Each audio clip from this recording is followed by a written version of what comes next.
Sempang Renggam. Terima kasih Tuan Speaker.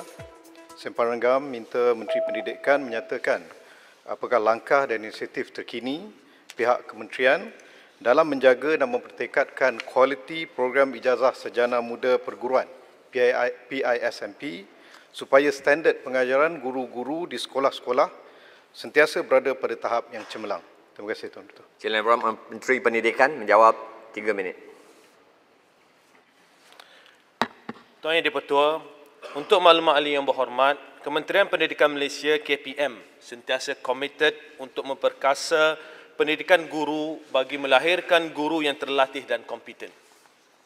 Antara usaha yang dilaksanakan adalah memperkukuhkan program ijazah sarjana muda perguruan atau PISMP di Institut Pendidikan Guru IPG. Ini turut melibatkan aspek pemilihan calon dan kurikulum.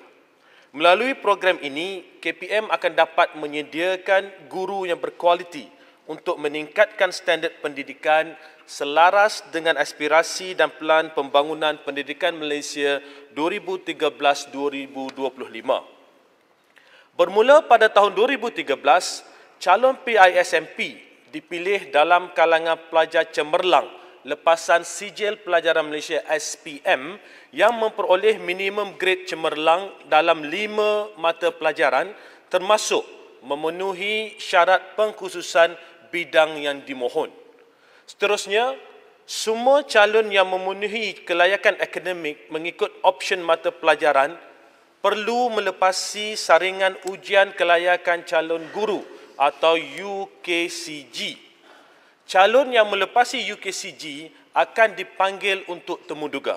Secara keseluruhan, calon dipilih berdasarkan merit markah yang diperoleh meliputi akademik, kurikulum dan prestasi temuduga. Ini jelas menunjukkan bahawa hanya pelajar yang terbaik dipilih untuk mengikuti PISMP. Dalam aspek kurikulum pula, KPM sentiasa berusaha memantapkan kualiti kurikulum PISMP agar sejajar dengan keperluan pendidikan semasa. Semakan semula keseluruhan kurikulum latihan perguruan dilaksanakan setiap 4 tahun. Semakan terkini telah bermula pada tahun 2019 dan dijangka selesai pada tahun 2021. Kurikulum baharu ini akan digunakan pada Jun 2022. Dalam pada itu, KPM melaksanakan penambahbaikan berterusan untuk setiap bidang yang diajar mengambil kira perkembangan semasa. Sebagai contoh, dasar pembelajaran digital IPG diperkenalkan untuk melengkapkan pelajar dengan kemahiran bagi memenuhi keperluan revolusi industri 4.0. Selain itu, pembangunan kapasiti pedagogi pembelajaran bermakna atau New Pedagogies for Deep Learning NPDL juga dilaksana sebagai pedagogi contemporary. Ini bagi menyediakan pensyarah dan pelajar dengan ilmu dan kemahiran untuk menghasilkan pembelajaran bermakna melalui pemanfaatan teknologi digital terkini. Di samping itu, dalam usaha untuk melahirkan guru yang berwibawa dan berketerampilan, penekanan turut diberikan kepada kemahiran insaniah, kognitif, digital, numerisasi dan keusahawanan. Dalam aspek persediaan guru untuk mengajar di sekolah pula, PISMP mewajibkan pelajar menjalani 3 kali pengalaman berasaskan sekolah PBS dan 2 fasa praktikum masing-masing selama 12 minggu. Pemantapan seterusnya menerusi internship di tahun akhir melibatkan tempoh antara 4 hingga 12 minggu.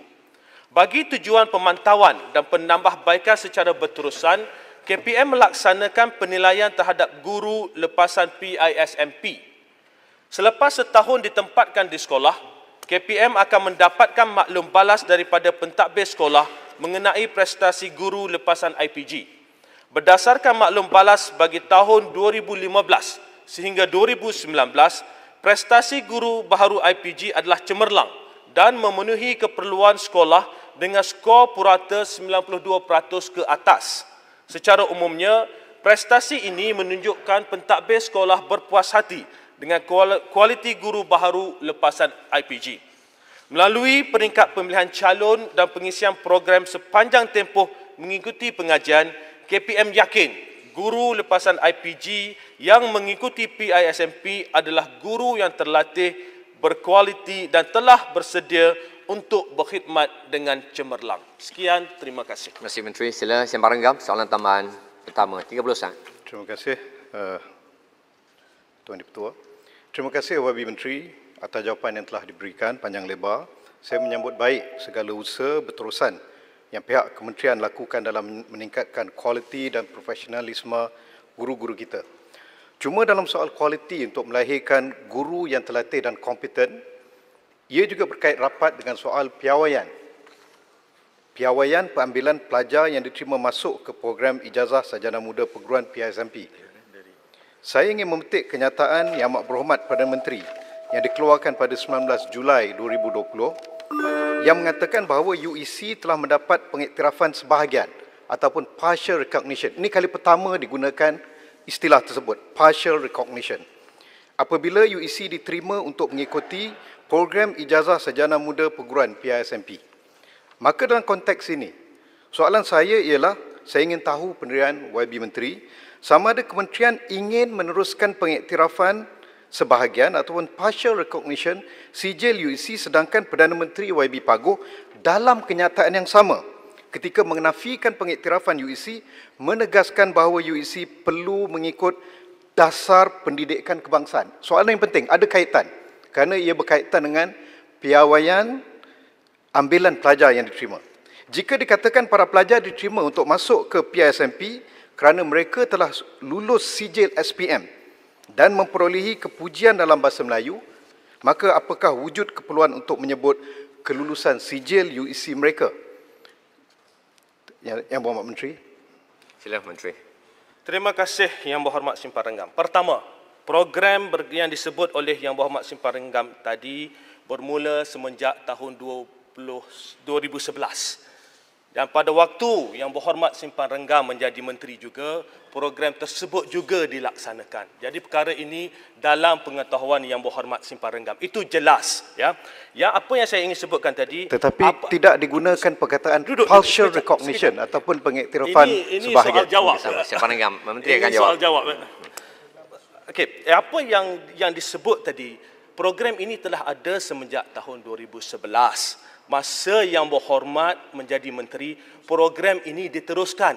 Apa nama sahaja pun, hakikatnya dasar itu adalah berlaku pengambilan pelajar kelulusan UEC untuk tujuan kemasukan ke IPG bagi mata pelajaran bahasa Cina untuk SJKC.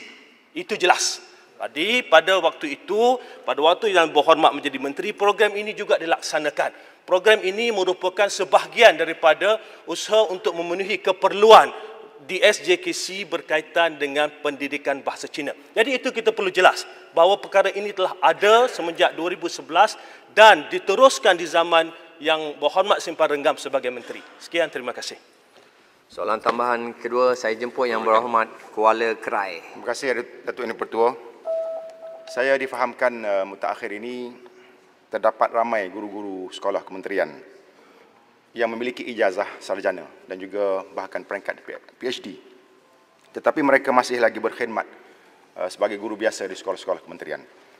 Soalan saya ialah apakah langkah pihak kementerian bagi memanfaatkan kepakaran mereka dan meletakkan mereka di pos-pos yang sepatutnya serta menilai kenaikan pangkat dan gaji yang berpatutan dengan kepakaran mereka.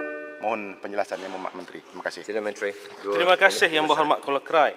Berkaitan dengan guru-guru yang berkemahiran mempunyai tahap pendidikan yang lebih tinggi di peringkat PhD dan sebagainya, pihak kementerian sentiasa meneliti kebolehan guru-guru di semua peringkat bagi membolehkan adanya laluan yang terbaik untuk mereka berdasarkan kepakaran yang ada pada mereka. Jadi kita sentiasa melihat apakah stok yang ada, jumlah guru, kepakarannya, bidangnya, PhD, bidang apa sebagai contoh, untuk melihat bagaimanakah dan apakah keadaan yang terbaik bagi membolehkan kita menggunakan kepakaran tersebut demi untuk kebaikan sistem pendidikan kita dalam jangka masa panjang. Terima kasih Yang Berhormat. Terima kasih Yang Berhormat. Soalan tambahan. Ya. Kulai. Ahli Yang Berhormat, masih telah tamat. Yang Berhormat